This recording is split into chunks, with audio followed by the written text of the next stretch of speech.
जिल्हा परिषद पंचायत समितीच्या निवडणुकीच्या निमित्तानं आपल्या राजुरी गावामध्ये ज्या कचेरीचं उद्घाटन ज्यांच्या हस्ते झाले ते आपले सर्वांचे नेते आणि लोकनेते आदरणीय शरददादा सोनवणे आपल्या जिल्हा परिषदच्या आता उमेदवार स्मिताताई कणसे नंतर दोन्ही पंचायत समितीचे उमेदवार आणि आज युवकांनी नवनिर्वाचित आपल्या राजुरी गावच्या रंगनाथ शेठच्या पत्नी औटेताई ह्या या कार्यक्रमाला आल्या आणि ही नावं सांगितली घेत नाही गोविंदराव, कारण उशीरही खूप झालाय आणि एकाचं नाव घेतलं का तर सगळे अगदी जीवाभावाची गावातले उंचडकचे पठारावरचे सर्व पदाधिकारी आणि बंधू आणि भगिनींना बऱ्याच जणांनी आपलं मनोगत व्यक्त केलं. शरददादांच्या संदर्भात बोलायचं ठरलं तर तिन्ही वेळेस शरददादांना जरी आम्ही बरोबर नाही, परंतु ह्या राजुरी गावांनी मताधिक्य दिलंय आणि त्याचं सोनं दादांनी कामाच्या संदर्भात केलं. कारण मी किती वेळा गेलो एकनाथ शेठ आम्ही बरोबर बंगल्यावर ऑफिसवर कामाची लिस्ट घेऊन गेलो तर दादा कधी म्हणले ना हे तुम्ही काय केलं.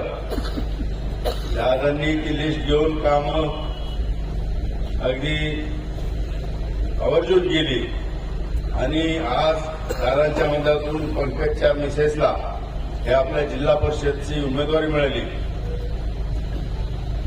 पंकज हा जसा राजुरी गावामध्ये आला त्यावेळेस शेती आणि व्यवसाय करायला लागला आणि व्यवसाय करता करता त्याच्याच मनात ज्या संकल्पना आल्या वर पठारावर कामानिमित्त जायचा तर त्यावेळेची परिस्थिती पाहिली तर ती परिस्थिती इतकी बिकट होती, परंतु त्यांनी तो विचार केला नाही.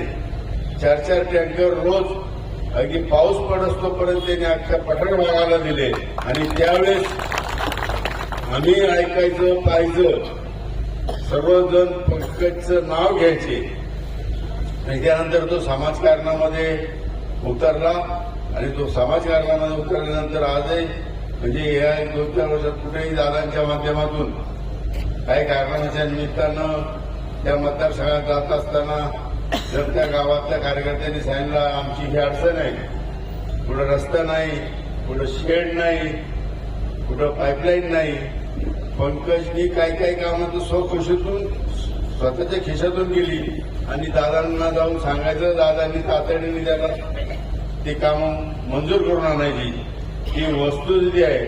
आणि असा पंकज कामाचा आणि हे गणशेचे परिवार आहे त्याचे आजोबाई सरपंच होते आणि आता असं कुणी समजू नये की हे उंच अडकचं आहे.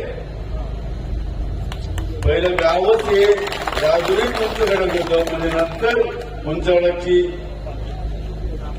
ग्रामपंचायत उभी राहिली, परंतु राजुरी आणि उंचडक वेगळं नव्हतं आणि उंचडकचं आणि राजुरीचं अगदी नाव जोडलेलं होतं आणि त्या काळात त्याचे आजोबाई सरपंच होते, वडीलही उपसरपंच होते आणि त्यामुळे समाजकारणाची एक वारसा असलेलं हे गाव आहे आणि ते निश्चितच तो कामाच्या माध्यमातून पूर्ण करेल आणि दादा मागं आहेत म्हणल्यावर काहीच कमी पडणार नाही याची आम्हाला गॅरंटी आहे की दादांकडे गेल्यानंतर दादांना सांगितलं तर दादा ते काम पूर्ण करणार. आणि आजही मला अशी खात्री आहे की आपल्या जुन्नर तालुक्यामध्ये जास्तीत जास्त जिल्हा परिषद सदस्य आणि पंचायत समितीचे सदस्य हे शिवसेना ह्या गटाचे येणार आहेत आणि ते गटाची आल्यानंतर कारण इतर आता पाहतो मतदारसंघामध्ये काय खेळ झालेला आहे. 3 पक्ष एकत्र येऊन त्यांनी जे चालवलेला आहे कार्यक्रम तो अक्षरशः मेळणं बसणार आहे. पण आता वरच्याने पुढे खालीचे काय करणार. आणि ते सर्व जण आज ह्या शिवसेनेची एकनिष्ठ झालेले आहे. आणि मी आता गेली अनेक वर्ष राजकारणात आहे दादा, परंतु आणि मी शिवसेनेतूनच पंचायत समितीला निवडून आलो आणि शिवसेनेचा सभापती म्हणून ह्या राजुरी गावाला सेनेचा पहिल्यांदा मिळाला. आणि आजही मला गॅरंटी आहे की आपले जिल्हा परिषद सदस्य आणि दोन्ही पंचायत समिती सदस्य हे अगदी मताधिक्याने निवडून येतील, अख्ख्या तालुक्यात येतील. आणि जास्तीत जास्त सदस्य ह्या तालुक्यात आणि पंचायत समितीमध्ये आल्यानंतर निश्चितच दादांना मुंबईमध्ये जो मान मिळेल आणि मुंबईमध्ये दादा मानधन म्हणून मागे येतील. कारण तेवढं त्यांनी ह्या नगरपालिकेच्या वेळेस हे केलेलं आहे. आणि शिंदे साहेबांचे दादांचे संबंध फार एकजुटीचे आहे. आणि एवढा तालुका जर त्यांनी चांगल्या पद्धतीने निश्चित होणार आहे, त्यांच्या मागं उभं राहणार आहे आणि सगळेजण हे निवडून येणार आहेत. आणि आजही मी पाहतोय दादा की फॉर्म भरल्यानंतर इथं ऑफिसचं उद्घाटनाला एवढी गर्दी आम्ही कधीच पाहिली नाही. मी पहिल्यांदाच पाहतोय. हे असं बोललं तर काय वाईट नाही, कारण त्या अनुभवलेलं आहे. बळच कार्यकर्त्यांना बोलवायला लागायचं, इथं आता उत्स्फूर्तपणे आलेले आहेत. त्यामुळे निश्चितच सर्वांनी ही जाण ठेवून 5 तारखेला आपले हे जिल्हा परिषद आणि दोन्ही पंचायत समितीचे सदस्य जास्तीत जास्त मतांनी निवडून आणायचे. विकास कामं हे निश्चितच होणार. कारण दादा हे आजही कोट्यवधी निधी दादांनी आपल्याला दिलेला आहे की त्यात तोंड नाही, पठारावरही दिलेलं आहे. आणि पंकजनी सांगितलं तर दादा नाहीच म्हणत नाही. त्यामुळे निश्चितच आपल्याला ह्या तिन्ही उमेदवारांना आपले जिल्हा परिषदच्या स्मिताताई आणि दोन्ही पंचायत समितीचे उमेदवार यांना प्रचंड मतांनी निवडून द्या. आणि 5 तारखेला सर्वांनी आपल्या घरचे असतील, पाहुणे मंडळी असतील, मित्रमंडळी असतील, शेजारी बाजारी असतील, हे तरुण वर्गांनी सर्वांना घर टू घर जाऊन मतदान घडून आणायचे. आणि मतदान घडून आल्यानंतर 7 तारखेला इथं विजय मिळवून आल्याशिवाय राहणार नाही. एवढं मी सांगतो आणि तुम्हाला तिघांना शुभेच्छा देतो. धन्यवाद. धन्यवाद साहेब. माझं त्यावेळेस आता मी शिवसैनिक म्हणून राजकारणाला सुरुवात केली, परंतु तो जरी त्या सांगितला, मला अजितदादांनी बोलून घेतलं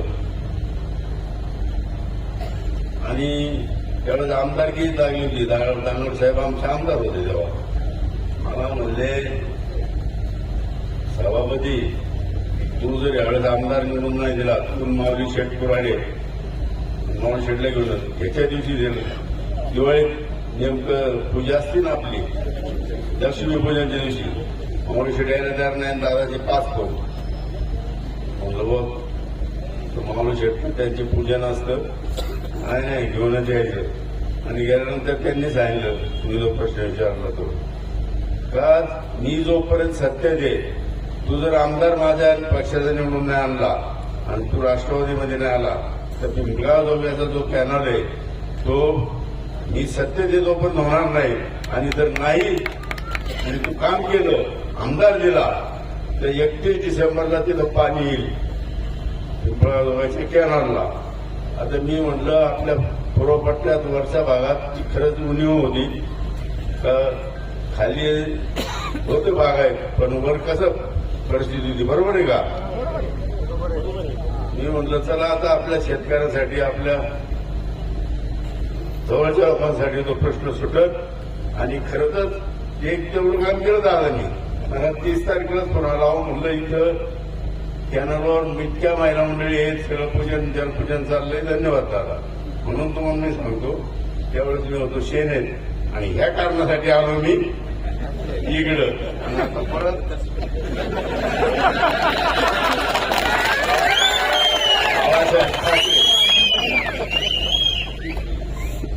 आणि दादांबरोबर निश्चितच राहील. एवढंच मी सांगतो आणि पुन्हा एकदा तुम्हाला सगळ्यांना शुभेच्छा देतो आणि सर्व कार्यकर्त्यांनी अगदी जीवापाड काम करून 5 तारखेला मतदान घडवून आणायचंय आणि आपले उमेदवार निवडून आणायचे एवढीच मी तुम्हाला सांगतो. धन्यवाद.